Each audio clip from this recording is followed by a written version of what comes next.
Hello, everyone. Welcome back to Cove Club, the one interview show from Writers Cove Studios that focuses on in-house and outer house talents. Where today we are having a very special kind of episode. I, the Lion founder, or if you guys don't know my real name at this point, then Nick did a terrible job on Twitter. But even still, I am joined by a rising star making not only her own video game, but also a powerhouse in stuff of streaming and for voice acting. Everyone give it up for Danidos.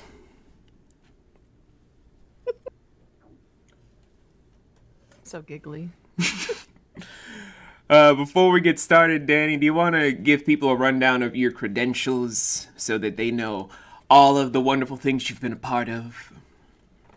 Sure. I am a PR and marketer for 15BitGames, which is an indie game company, currently working on a game called Road to Nowhere, which I do voice in, along with Melissa and Anna Rosa and Rupert, some amazing, amazing people in the VA industry.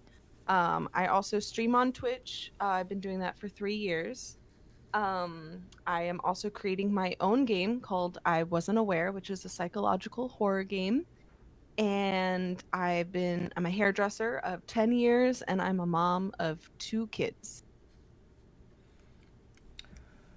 Such a lovely rundown.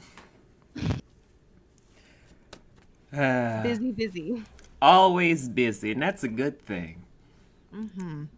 So, for anyone that is new to watching this show, obviously, here's the rundown. I asked the guests any assortment of questions, whether it be about the profession, certain stuff of the silly varieties, or something in the middle for an undiscerned amount of time. And then at certain points, it doesn't matter when, because it's my show. I run this, unlike the other 7 podcasts I'm a part of, where the guests have the time to flip the tables and then ask me whatever questions they want to, where it's just all things on the table because everyone has questions and we all deserve answers. So, let us begin. Okay. First question, Dani, is something I feel like a lot of newer faces want to know when they enter the industry of what advice would you give to people that are starting out today? And what is some advice you'd tell yourself if you were to start over again? Oh. The biggest thing is that, okay, first I'll start with what I should have told myself before, is that you can't get anywhere without work. You have to just put yourself out there. So when I first started, I put in my profile aspiring voice actor. And I was putting out in the universe that I never did work before. So instead of saying aspiring, I changed it to voice actor. I was like, no, this is what I am. And ever since I did that, I started to get recognized more, and I should have done that sooner. The biggest thing I would say is that if you are starting out, get to know your indie game developers. They are just starting out just as much as everybody else, and they are constantly looking for people to help out with their projects.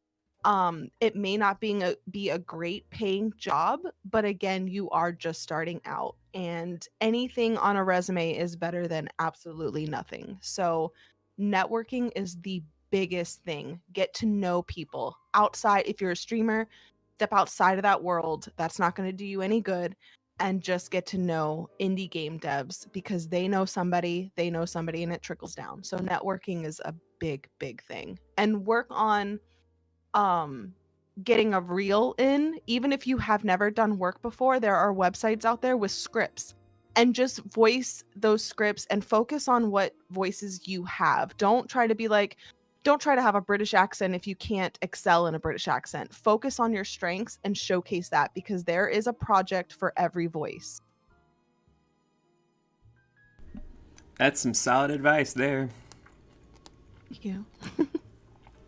Usually I just hear people saying, don't take free work. And it's like, then you don't end up getting a resume because you're being snooty. But Right, it's kind whatever. of like an internship. Now, I would say don't do free work after you feel established. Absolutely. But when you're starting out, why not just help each other network? And even if it's like a couple lines in a project for an indie game, at least you can now say, I did this. Then when you do paid work, you're like, this is my resume. And they're like, wow, yeah, we definitely want to pay you more. And that actually just happened to me. I got offered a job. I gave them a price and they said, no, no, no, you are worth way more. And now I'm getting paid way more than what I expected. All beautiful things. Sorry. I'm sorry. Sorry, I was trying to get some extra water because it's warm down here. I got some water too for my throat. Second question, because I feel like if I get this out of the way now, I can avoid all the people just moaning and groaning, just like, here we go again with this heavy topic. No one wants to talk about. It needs to be talked about. I don't care how many times I have to bring this up, because I'm tired of people just pussyfooting around the subject. And Anonymous, I know you're probably going to have a field day trying to censor out whatever it is I was trying to say beforehand, but trust me, I censored myself out. So screw you. So, Dani, the way I've always viewed the industry, even before retirement, was that there needed to be a lot of change in talks and discussions for equality for all walks of life. Minorities, sexual orientations, religious views, all of that sort of stuff, because everything just felt like it was so bland, cookie cutter, stereotype stuff. But it only became more recent that talks began about it, where more people are more upset about it in certain regards, while other people are more accepting of the new changes. With that being said, where do you yourself feel like these talks and discussions will truly go, in your own opinion, within the next 5 years? For like any industry standard, for Hollywood, for television, for video games, for play acting, whatever it is that you feel like is your whole nom de guerre for insight. Ooh, that's heavy, but also needs to be talked about as if it's the norm. The more that we don't, the less it becomes normal. With the game that I am creating, I have Black voice actors who are playing themselves. They're not playing the stereotype of a Black character. I have a transgender in my game as well, playing as themselves. It is super important to add diversity into games and make it normal, and not showcase, hey, I have so and so as this, and more of just, this is normal. This is it's so heavy, because I just feel like people get showcased as their race and not as a character. And race is not a character. It is who they are. And I think in order to change that in this industry is just by just making it normal, making the conversation, having these conversations, talking about them, and not being so uneasy about it. I don't know. It's like growing up, my parents were very as if the world, everyone is, if you're good, you're a good person, and you're not a good person. It has nothing to do with your race. It has everything to do with who you are as a person. And so God, it's so heavy. I don't know. This industry, in any industry, I just think we have to just keep having these discussions is the most important thing. I get that, and I've stated this in every episode. I want this to be an ongoing topic because it's getting tiresome for me in particular to just see all these people just say that they want to have more of the people of color things for these auditions, and yet I've seen a lot more of just, I need you to do this whole slick jive thing for, like, I'm not going to poke fun at Death Battle, obviously, for doing this, but just kind of them approaching people about doing a slick street accent stuff for, like, the Miles Morales and Static Shock thing kind of rubbed me a little bit the wrong way. Yeah, it was for people of color, but it also felt more like a slight jab of, yeah, these characters made by DC and Marvel just happen to be young African Americans that have their own slang, but not every African American teenager speaks with Exactly. slang or with that sort of vernacular, which is what Marvel and DC keep doing because they feel like they know that market. And when they translate that to where people just emphasize it to kind of champion it, makes me feel bad, since although no one knows my whole racial epithet because I'm pretty much everything, it still offends me as a person. Right. I feel like a lot of companies look at race as a stereotype or as a personality. And I disagree with that wholeheartedly. I'm just now waiting for everyone to just be like, "Oh my God, Lion, you just too sensitive." It's like, no, I'm just trying to That's finally not it at all. hold standards for like you can make characters that are just normal without trying to be like, "Oh yeah, they're hip with the kids, so they speak with some slang and with some jive and the whole thing." It's like, no, no. And honestly, anyone that, is wide open to this world will know that that's not the case. Like, if you're not ignorant, then you will know that that's not the case. But enough about this super heavy topic, because I feel like a bunch of people are just gonna finally crack and be like, "Okay, we get it. Stop making us feel bad for being white and male." It's like, we're not doing that. But It's okay, not about you. it's not about you, Dennis. Just sit down. We're Um, not taking your privilege away. Trust me, no one could. Gonna get kicked off the internet. This one. I've been very vocal about this. No one can cancel someone that's come on now. Get out of here. Anyway, before I end up losing my entire studio. 911, what's your emergency? Hi, my name is Dennis, the white man. I've heard that there's a racially ambiguous person and a white lady on the internet making me lose my white privilege. I'm very upset about this. My house. I'm gonna lose my house and the wife that I'm cheating on with my secretary. Please help me. Get out of here. I'm definitely getting kicked off the internet for this one, but I don't care. Third question. White men hate me. I'm a woman. And I'm gay. Get out of here. They hate me. Oh, God. Third question, so that people can stop being like, "Oh my God, Lion's racist." So away from like all the creative stuff, like being a hairdresser, actress, game developer, apparently Twitter model, could you walk us through a day in the life of Danidos away from all that sort of stuff, like either pre-COVID or whatever's.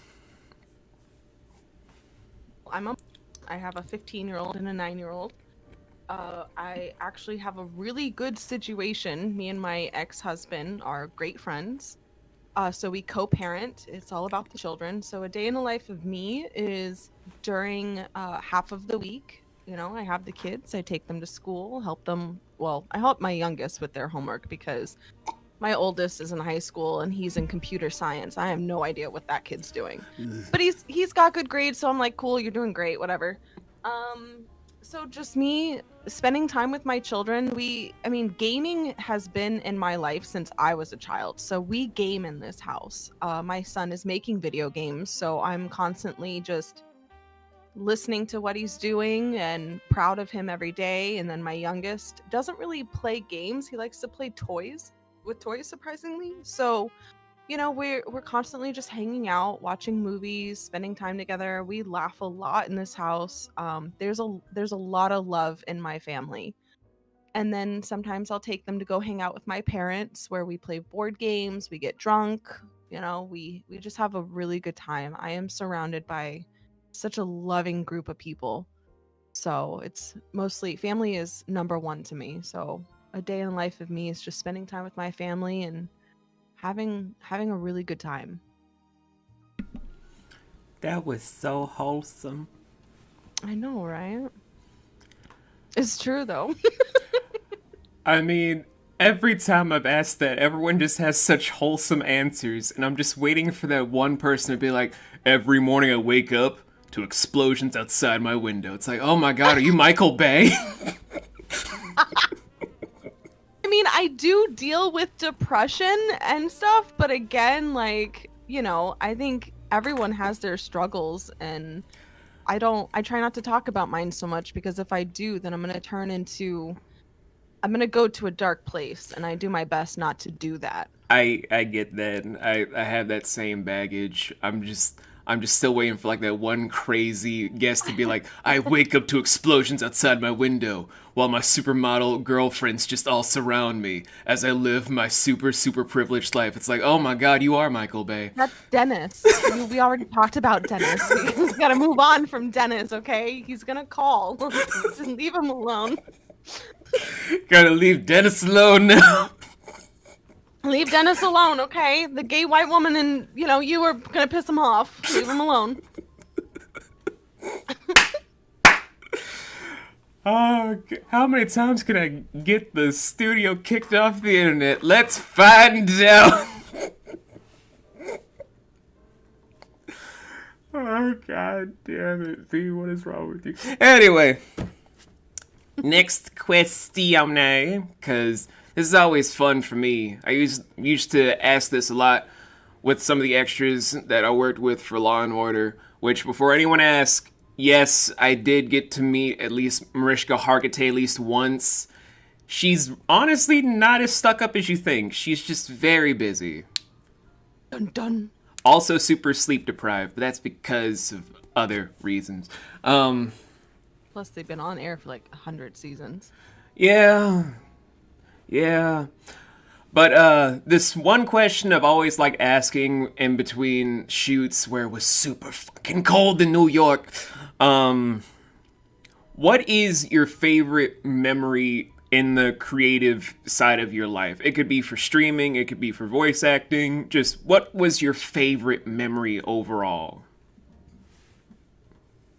I'm gonna have to go to my childhood on this one. So, growing up, my mom would, I would tell her that I'd want to be a dancer, an actor, a singer, and anytime I voiced these things to her, she immediately put me in these classes. So when I was younger, I was about, I'm gonna say, I was like 12, I think, 12 or 13.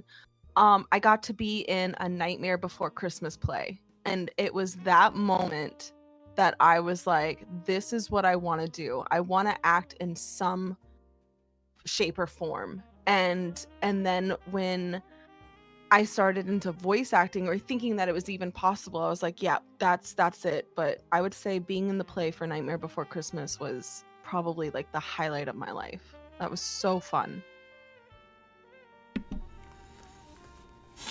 Just living that dream we always wanted. Was young, so you know, here I am. Get that, Mr. Santa Claus.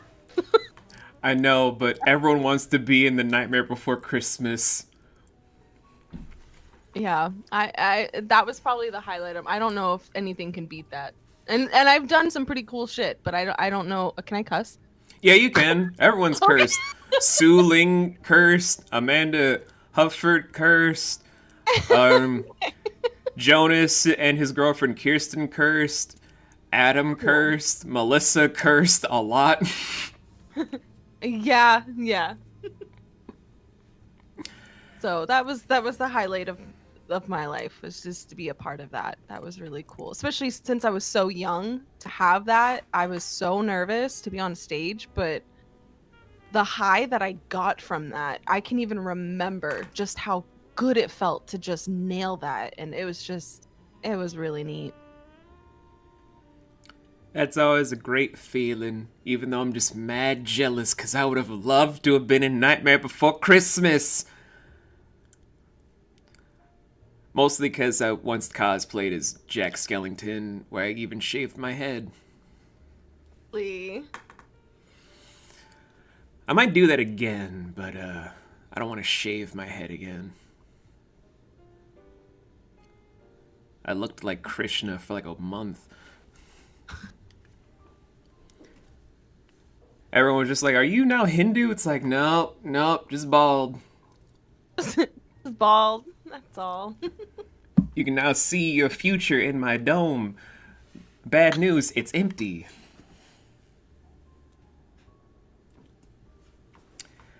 Anyway, enough about me and my baldness getting me into a lot of different shouting matches. Next question, where Anonymous, you knocked out of the park trying to get all of these. So this next question is, what would be your dream gaming event for streaming? Like, a lot of these are in brackets now for streaming and voice acting, but this one is like, what is your dream event for streaming that you'd like to do? Because everyone has that one big event of, I want to host like a giant web party with all these different people on the site. I want to do this whole big thing where it's a shout out for these people at a... I keep forgetting which hospital to talk about because there's so many different children's hospitals that you could reach out to.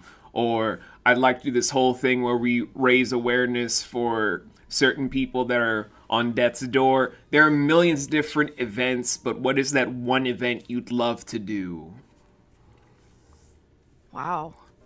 There are so many, but I think the biggest one was something I haven't seen a lot is a topic that no one really likes to talk about, and that's physical abuse in relationships, because I was in an abusive relationship for 4 years and I was able to get out, and I would love to be able to host an event or something to be able to help people with that, even if it's through gaming or whatever, just to be able to say, this is a safe space, these are some resources, and let me help you with that. Anything to do with abuse for anybody, male, female, it doesn't matter. Just anybody, whether it's a partner that is abusing you, a family member, unfortunately, anything to help people to get out of these situations where they feel like they cannot get out of. That is some powerful stuff there, Dani. I did not see that coming. Something I hold very dear to me, because a lot of people don't get out, and a lot of people don't listen, and a lot of people don't help them. I think the biggest stigma is when you say, I've been in an abusive relationship, and they go, oh, for how long? And you're like, oh, for 3 years. And like, oh my God, why did you stay? The stigma of how it's so technically easy to leave is detrimental on people, because then they'll never go. They'll never leave. Yeah, I can attest to that. I'm not going to say how I know that because I don't want people to know me too well. Except for you, Dani. I'll tell you after the podcast. But for everyone else that's listening, y'all are not going to hear those stories for a long time. Maybe when I'm dead. Or when my kids are finally just be like, our dad was abused by... I don't know. But, tell all the secrets. I know, they'll tell all the secrets on my deathbed, just like, and so when he was 17 on, I think it was like Buckingham Palace's property, I think I shot off a rocket that almost hit the Queen. Stop it. No. Like, for real.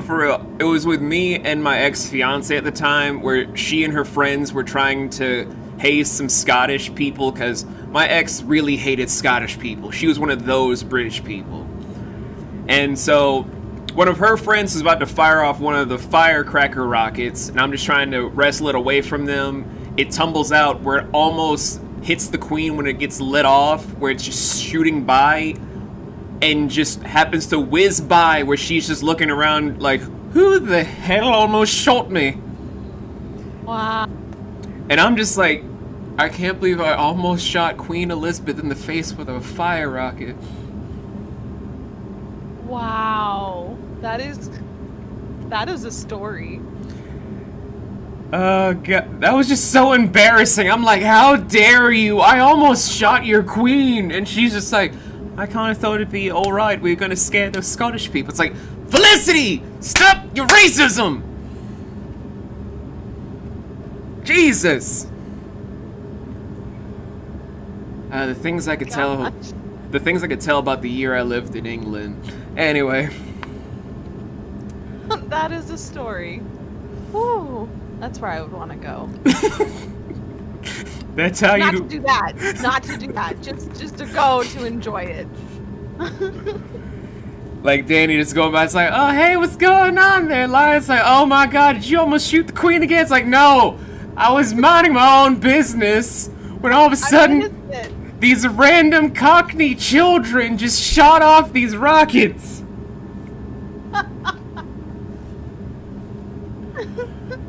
I had nothing to do with this attack on the queen. Just walk away. Just walk away. Just walking away very slowly. Yep. Whistle as you. I can't whistle, so just imagine you whistle. There you go. Yep. Anyway, God, so many people are just gonna be like, wait a minute, you almost shot the stop worrying about that right now. Next question. What would you say is the dream role you've always wanted as an actress? To voice Lara Croft in Tomb Raider. Really? Wait, which Lara Croft? New timeline one or the one with the Madonna bra? I don't care. I don't care. Just any of them. Just give me Lara Croft. Just let me be her, please. Oh, I love her so much. Of course, I love first Lara Croft. You know, the new one is trying to appeal to a new generation. I don't hate on that. I liked even the Tomb Raider movies that everyone hated. I don't care. I just like the character. I like the story. I love the video game. I will appreciate it however form it comes in. That's when you're a true fan. Yeah. And and it's because of Tomb Raider that I worked on my British accent so I could voice if I was ever given the opportunity. So please make me Lara Croft. Lara Croft, everyone's first ever gaming crush. Right? Her triangular titties. I know, everyone's just like, why do you have the Madonna bra? It's like, shh, don't question it. And then like later installments, just like, are those G's? Shh, don't question it. Don't question it. Don't question it. Titty thin waist. And then all of a sudden the new timeline is just like, where'd the titties go? Right? Give her some big old titties. Everyone just got so mad while I'm just like, oh no, I think she's still kind of cute. It's like, but man, the titties is gone. It's like, oh, she's still kind of cute. Right? I don't know. I like the younger Laura. I think she's great. But again, like, I just love Tomb Raider in all forms. It's just a great game. It was iconic for women to have a main character as a woman in video games. And granted, of course, she was sexualized because what woman isn't in anything, but it was still neat to see a woman in a video game because the first time I ever saw this is fun. The first time I ever saw boobies in a video game was Duke Nukem. Do you remember that? I do remember Duke Nukem. I saw titties and I was like, I think I'm gay. It's like, well, Dani already established that she is gay and proud now. But wait, what about years later? She is gay and proud. Leave me alone.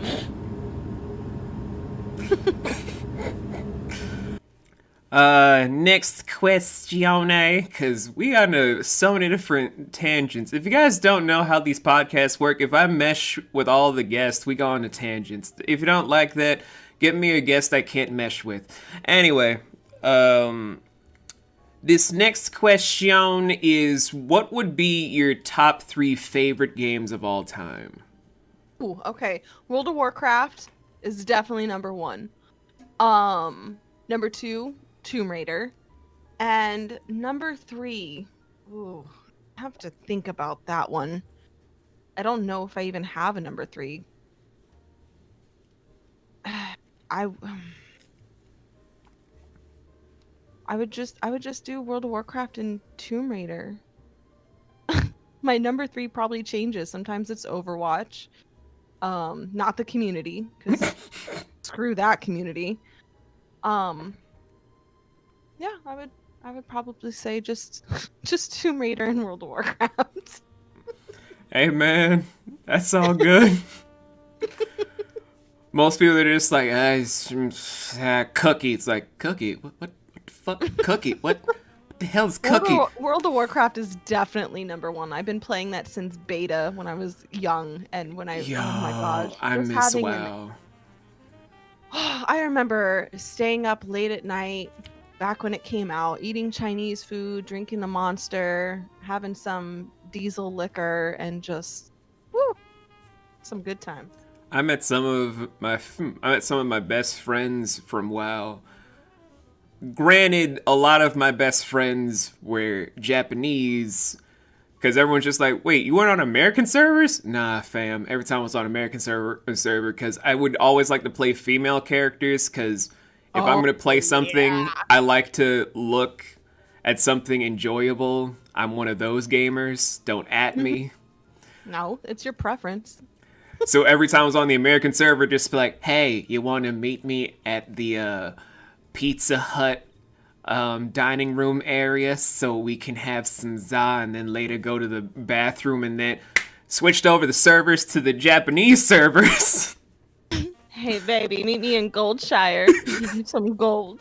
Shake them titties. Like, sir, I'm a man. Oh, sorry.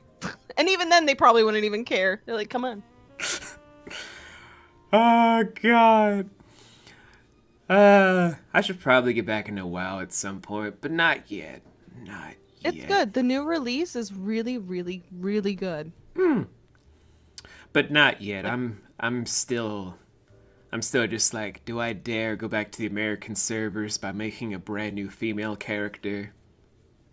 It's No. actually a little bit more dormant now. I think you'll only get hit on 3 times instead of 5. I might take that risk. You'll get free carries. I'm just saying.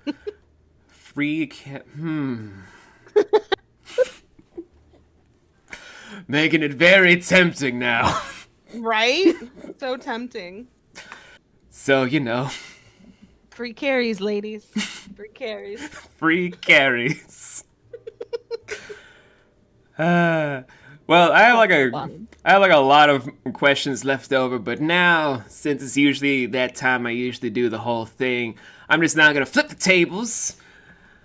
Every time I do this, cat just all of a sudden groans, just like, table flipped. I had no idea it was that fast. Where now, Dani has the opportunity to ask me whatever she wishes, for as long as she wishes. Okay. What is the coolest project you've ever been a part of? Oh, every time I answer this question, people get super, super sad. So here we go!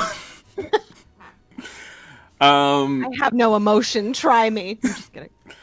I was 14 with my first long-term girlfriend, where we were living in a loft apartment I was paying for. Don't ask me how I was paying for it, or what I was doing with said money, or how I got said money, because you don't want to know the answer to it.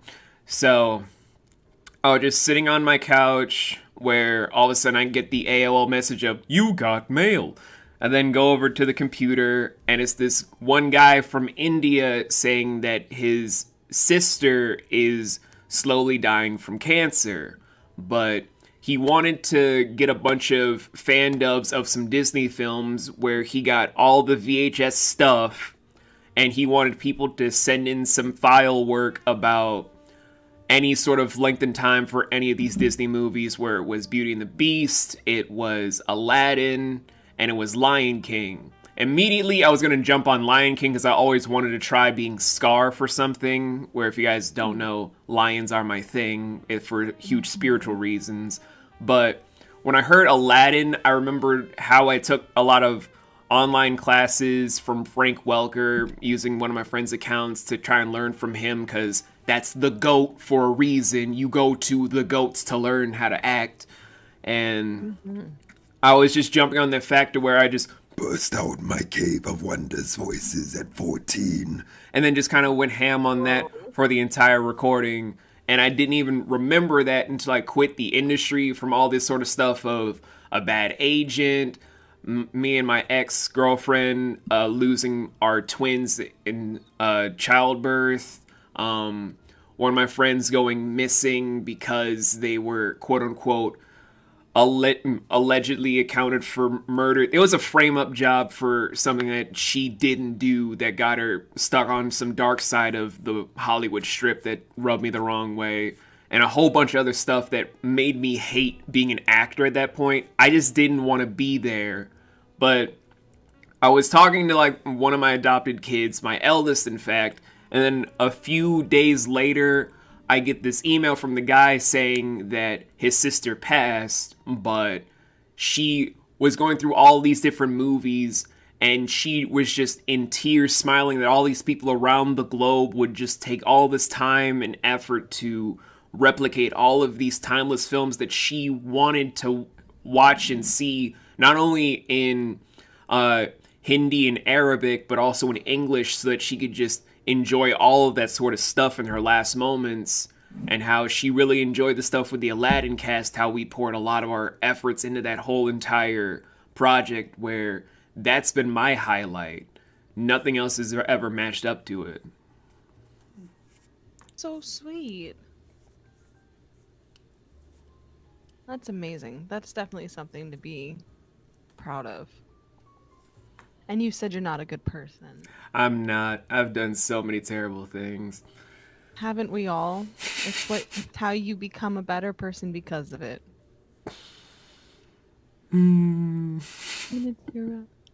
Okay, so you said that you were on Law and Order, right? You worked on it? I was an extra for a lot of the episodes for SVU and Criminal Intent. That's awesome. That's what I was going to ask you, is what'd you do? Yeah, all I did was, if you see certain people, like, you could see me with long hair, actually, in certain scenes where, I think in Season 2, Episode 7, you'd see me by the hot dog stand when they're talking to one of the suspects for an ongoing murder investigation and Criminal Intent. While in SVU, I am barely visible in a lot of the different scenes, where the last episode you'd see me in was probably during one of the close-up episodes for Ice-T, where he's chasing after one of the people, either chasing after or walking towards. I don't fucking remember because it was cold as balls in New York. And the only thing I remember from that day was Ice-T was so mad at people. He was like, wait a minute, you telling me that I don't have my cappuccino for the set? I've been waiting for hours for that. But Mariska got her own latte. I'm Ice-T. I demand some respect. And I'm just like, what the fuck is happening? And can someone get me some fucking gloves? He's over there wanting a tea. You're like, I'm cold. Now, you said that you retired from voice acting, or what are you retired from? Oh, before I came back around 5 years ago, I retired from voice acting for a lot of different reasons. Mostly from when I was with my ex that I was with for 3 years. Her uncle had this one agent that got me a lot of different deals where I was in Cyber Chase, I think it's either Cyber Chasers or I don't know the show on PBS, but I was one of the monster voices that they used uncredited because I'm not going to deal with that credit bullshit from PBS. Fuck them. Seriously, I hated doing ADR because every single time I was there, I'd spend 17 hours doing the same exact monster growl, and they'd say, could you do this one more time? Now, one more time. And I'd go home hoarse, like, hi, honey. Yeah, there's only so much you can do with a voice.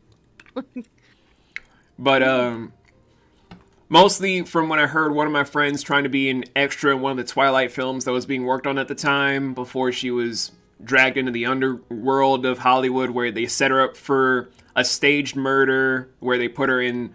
I can say this now because fuck Hollywood. They kind of put her in a position where she was in underage adult films that were kind of catered to certain industry heads. I'm not at liberty to say because they may or may not be part of the SAG staff.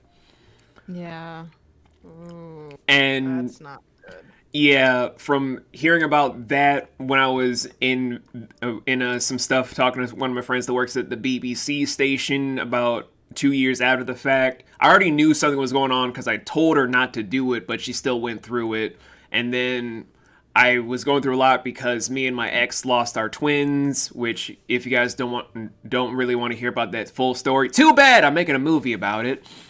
And the last straw was just my agent stole a lot of money from me. Like, the whole entire 2.5 to 3 years that he was my agent, when he got me all of these different roles, granted, I made enough money to be sustainable, like way more than sustainable, really, at a very young age. But he took at least 75 to 80% of my income the entire 3 years. Every single role I could have done under the table that made me actually make 2 times more than most industry people, I only walked away with like maybe $3,000 to $4,000 per session. Wow. The only thing that made it like the straw that broke the camel's back was when he was saying, there's this big thing happening where Netflix is going to make their own original content. This is before it became the streaming giant and bullshit like that. And he was like, I can get you this deal, but I'm going to need a 90% cut. Wow, that is crazy. I looked at that deal, I spit in his face, and I walked away. Good for you. Wow, that's crazy. All right, last question for you. What is some advice that you would give to people in the industry, whether it's voice acting, acting, or whatever it is? Acting, I will say this. If you don't have the body for stunt work, don't try to do it. I've walked away with more bruised bones and ripped skin than I can imagine. Voice acting. Knowing your range is key, sure, but also being able to expand it to where your vocal range can be higher will always amount more than if you just rely on just soul talent. You can always train yourself to be better as long as you keep developing yourself further. Don't be stagnant. Don't be like the other actors you look up to. You can always be better. And for anything else, I would just say, don't try to join in the creative industry to be famous, because the moment you do, you may get some small clout that will probably be around like maybe 5 to 9 years, depending on what you do to just milk it the old-fashioned way of just like, so if I just grab the sausage from old man Frank to then just squeeze on these meatballs and then get the cannoli oil out of the sausage, I can then be famous some more? That's what you get if you just look for fame. You only just end up as someone's just plaything to just be fucked around with. I've seen so many people do it to where they are never the same, and I kind of just want to punch them all in the face because they're dumb as hell. But the people that join in just trying to do stuff because they enjoy the artwork, they enjoy what they do, they enjoy the passion, they may not be successes automatically, but they have a long-lasting legacy that does way more than the industry heads that other people look up to. It's why I enjoy Supergiant a lot more than Ubisoft or Electronic Arts. It's why I enjoy a lot of different indie studios more than what Sony or Microsoft say is like their big partners, because they have more heart to them than just how can we make more money without any of the soul. Always try to go for the art and the heart and soul of what your craft is, never for riches and for glamour, because those don't last long. Absolutely. Oh. I sound like such an old man every time I talk about that, and they're just like, you don't know what you're talking about. I have thousands upon thousands of followers on Twitter. It's like, and you can't act for shit, so I don't care. Numbers don't define your success, sorry. Anyway, enough about me just throwing some shade onto people y'all will never know. Are there any more questions, Dani? Because I could literally answer anything and everything. Let's see. How old are your children? every time I answer this, everyone just is like, no fucking way. But I'm gonna do it anyway. My eldest, who is happily married now, is 25 actually. She's 25 years old. My second child is 23, and my youngest is 19. Do you have any grandchildren? I have snake grandchildren. Like, she literally was like, Dad, I have more snakes, and their favorite anime is Naruto. And I'm like, oh my god, my snake grandkids are weebs.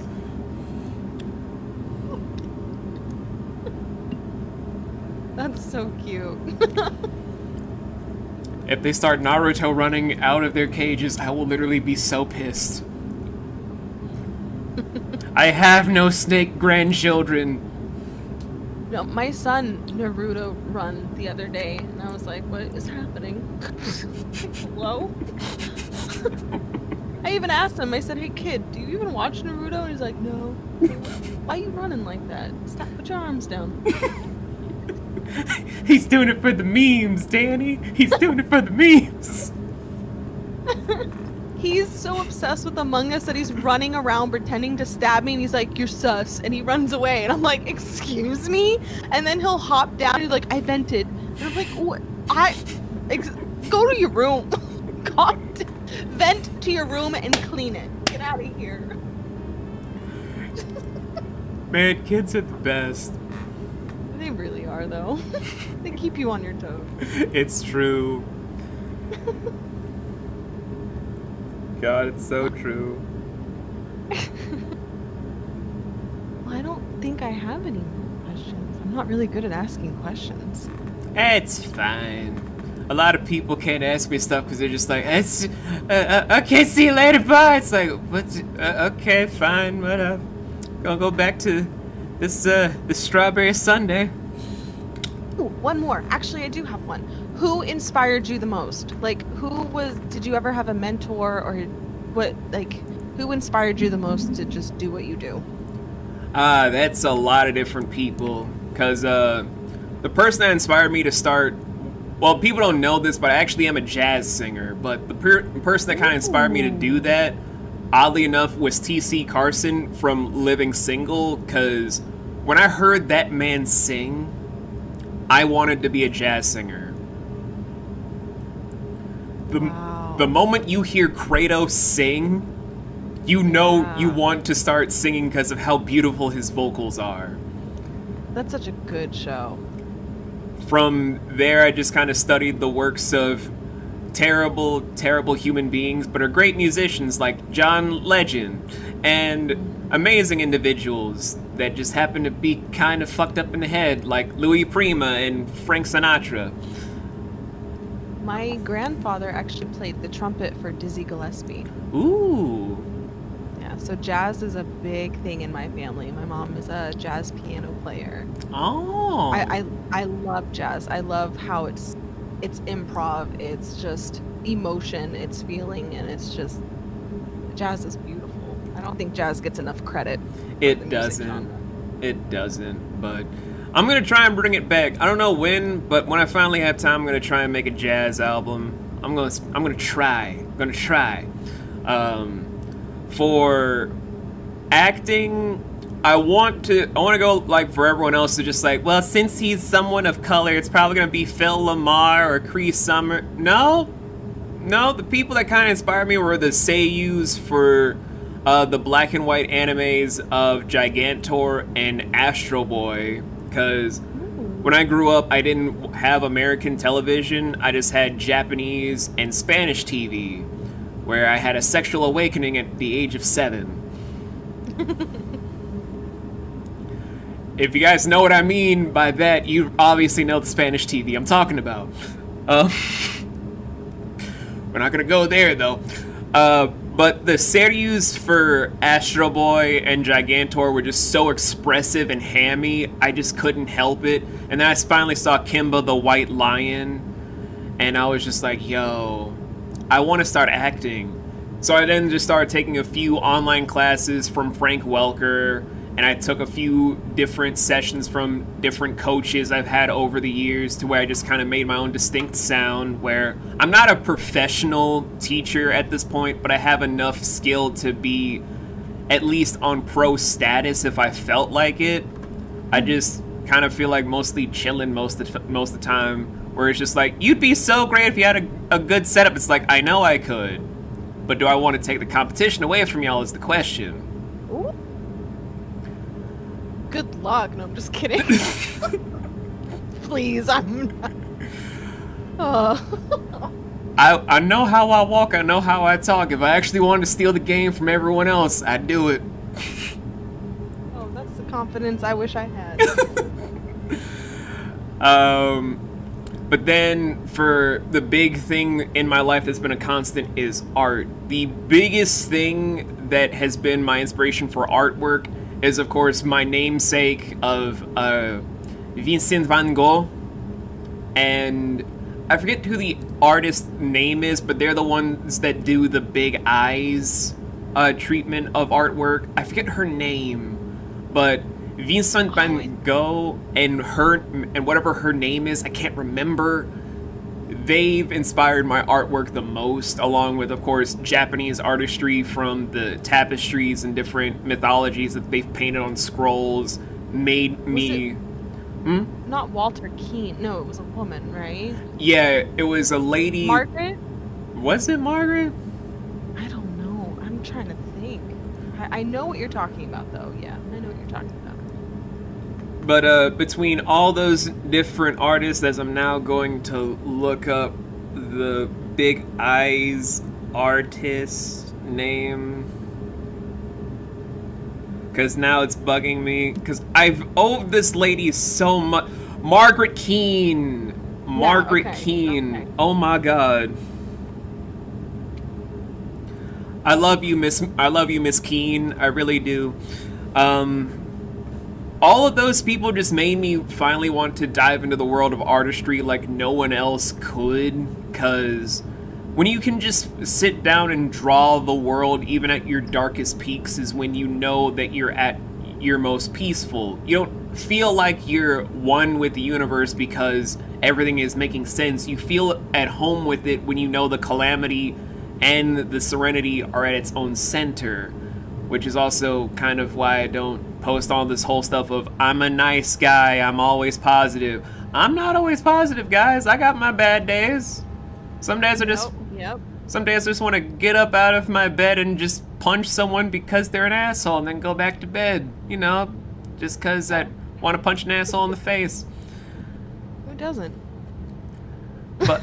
But when I can just sit down and draw that sort of stuff, like drawing this one couple's wedding portrait where they were Peter Pan and Wendy in Wonderland. When I was drawing stuff for my ex-wife, which was a waste of paper regardless.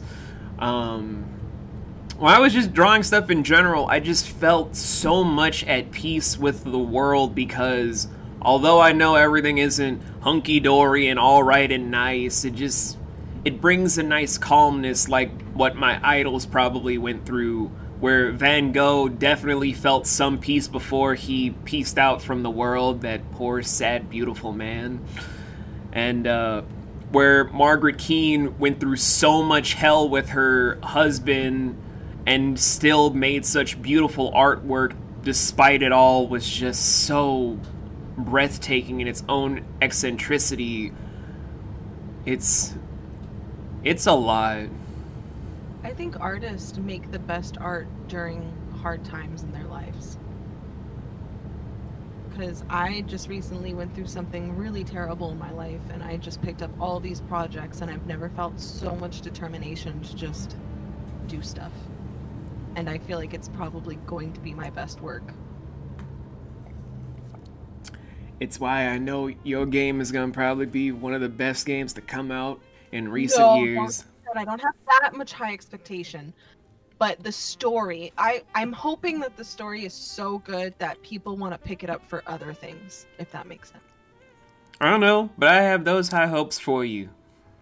Oh, thanks. I'm gonna cry now. Later, not right now. Ooh, my cup fell.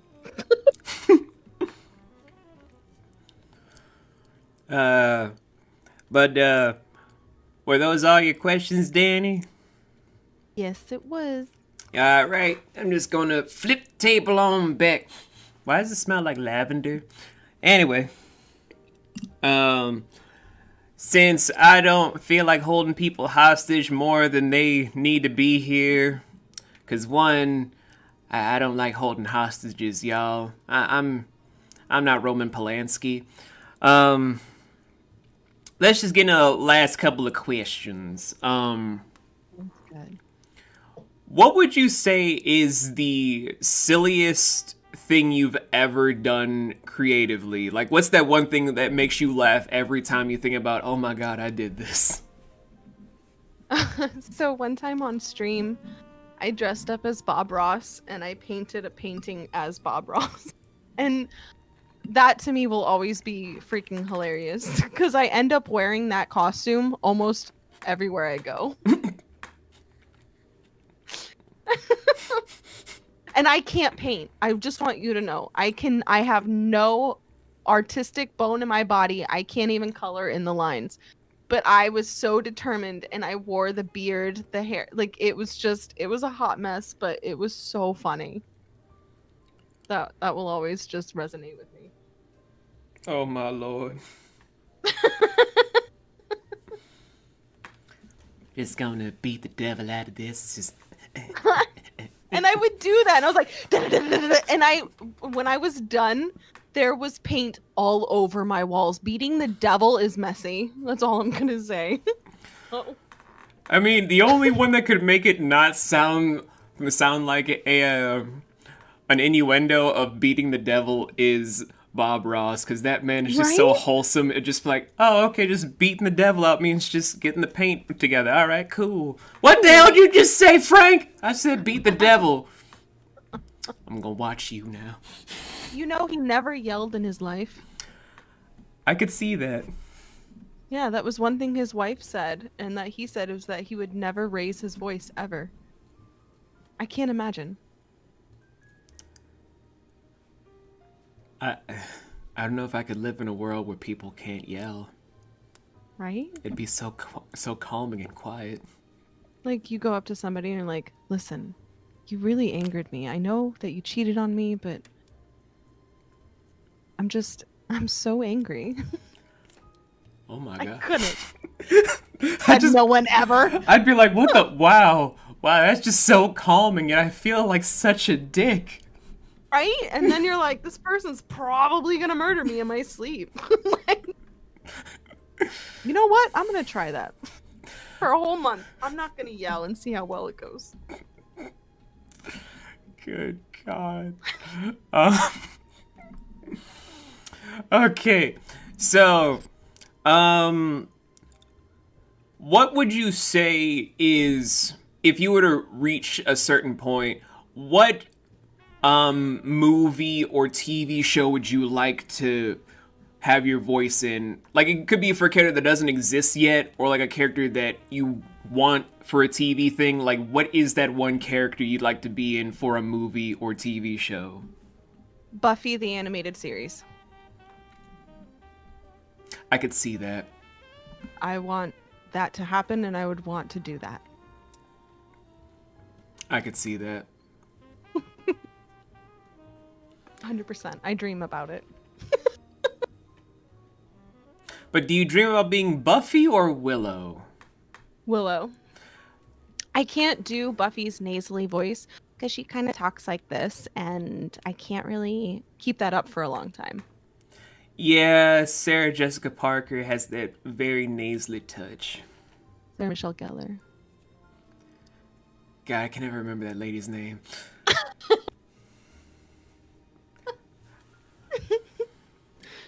I remember Sarah Jessica Parker because so many people talk about Sex and the City, but I never remember Sarah Michelle Gellar's name to save my life. So wonderful. But no, I would definitely be Willow. Or maybe Faith. Faith kind of has that tone I can do, but if I could choose, it would be Willow. Okay. Next to last question. And I kind of ask this because it's just like if I ask this now, everyone can just perk up the ears and just get their notepads ready. I'm just like, interesting. Uh-oh. Oh no, trust me. It's usually something people ask, and I'm just getting out of the way of just like shotgun through the head. Question is now dead. There we go. What are some known or independent studios that you'd like to work with in the near future? It wouldn't be like in the next 5 minutes, obviously, but just like over the next couple of years of your acting career.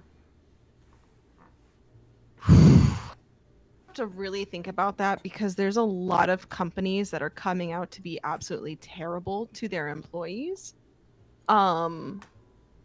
I am honestly already kind of working with an indie game company that I always wanted to work with, and that's 15BitGames. They are based in Australia, and they're absolutely amazing men. They are absolutely amazing people. So I don't. In a perfect world, though, in a perfect world, it would be Blizzard, because World of Warcraft and everything like that. To voice anything in WoW would be awesome. And to work with them to make their company better would be great. But again, that's a perfect world, because they were found out to be mistreating people and they laid off a bunch of people. So it would probably be Blizzard in a perfect world. But right now, I feel like I am working with the indie game company that I feel honored to be working with. You heard it here first, everyone. You can put down your notepads and whatnot. You can try and impress Dani all you want, but she's spoken for by that one gaming company.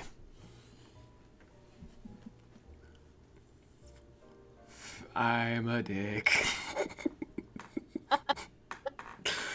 Everyone else just like, oh, but we want her to be in this audio drama. Nope. You heard it here first. Her heart is spoken for by an Australian company.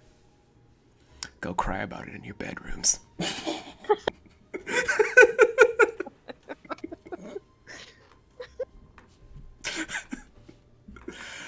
I'm a dick. Anyway. How so many people... But hey, I'm open to other things. How do people work for me is still a mystery, but okay. Oh, God.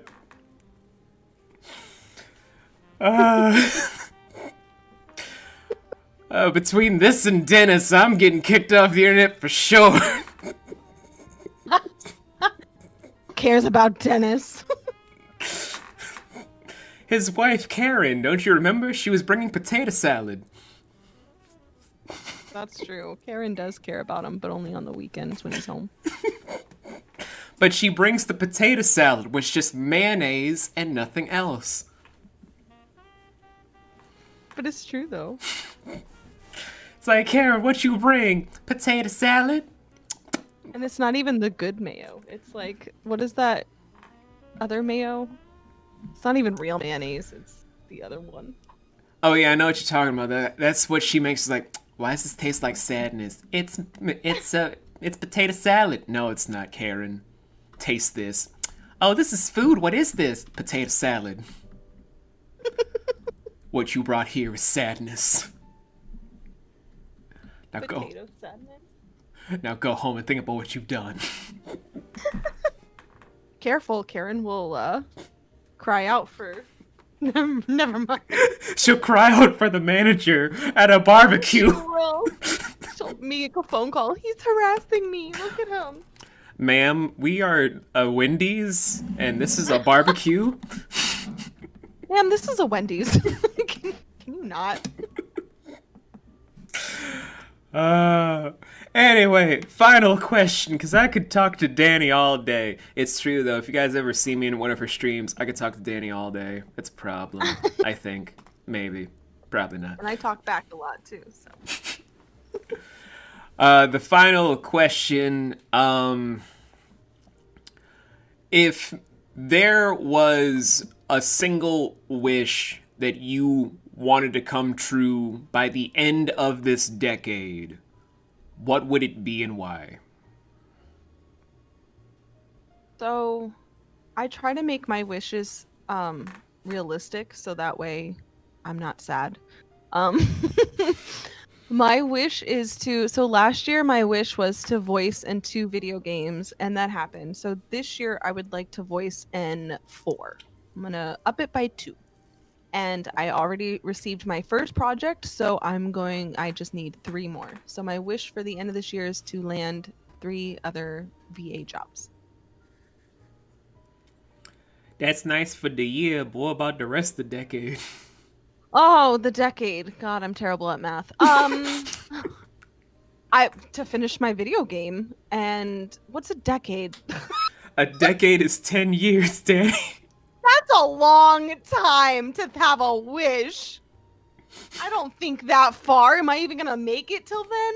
God, 10 years. I guess to be established to where people are like, hey, that's Dani. She's in all these games. I don't know. That's a long time. I don't even have like a year, 5-year, 10-year rule.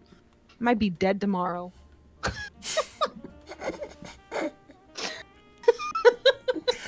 I can just kind of hear it now. Like, for some odd reason, Florida news be like, this just in, this thick lady just died. She left us a sexy corpse. John, what are you talking about? I'm just saying this thick body just died and she's so hot. How'd she die? John, you just do the news. Just do the news, John. Yep, I don't know, 10 years. To be honest, I don't like thinking so far ahead because life changes so quickly all the time. Yeah, that's fair. I just usually like to ask that because everyone's just got that whole encyclopedic binder at the right. It's like, okay, so I have the next 5-year plan right here, where it says I'm going to meet Harry Styles and he's going to marry me within the next 3.5 years after that. It's like, oh my god, what the hell is this madness? I think goals are great, but never the expectation of finishing them. And that's how I usually view life, is that I will set a goal, but I will not expect it to because, like, realistically, I'm kind of lazy. And life likes to fuck me, so I'm just kind of like, I'll just do the best I can with what I have and try to accomplish goals that I know are attainable. And if some doors open that I never thought were there, I will seek that opportunity full force. And that's a lovely way to take it, rather than just being like, okay, and now I've also plotted out what the wedding cake is going to be like when it's time for me to marry Harry Styles. It's like, what? Do you even sleep? What is this sleep? I have to get my dream man. To get Styles ASAP. Isn't he like in a direction? What is it? One Direction something? I don't know. I just remember people talking about how he stole some SNL alumni's wife from him, and now everyone's just like, so I could get with Harry Styles again? Oh my god. He's available? I have a chance. God, that was the weirdest email to wake up to this morning. Just like, so I made this new 8 to 9 year plan to get Harry Styles, and I'm like, it is now like 6 in the morning, bitch. What is wrong with you? Do you even sleep? I used to until people sent me those emails. There's no sleeping when you're trying to marry Harry Styles, okay? There's no sleeping. God, between this and the Michael B. Jordan thirst, I don't know which one is worse.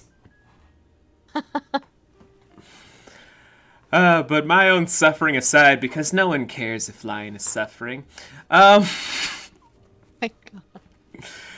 That is all the time I'm allotted to keep Dani with me for this interview. I could talk to Dani for days. I really could, because I enjoy our friendship. I feel like I want to get to know Dani more and more to where it's just like, dare I say it, she'd be my best friend. I truly do. Aww. Now I'm really going to tear up.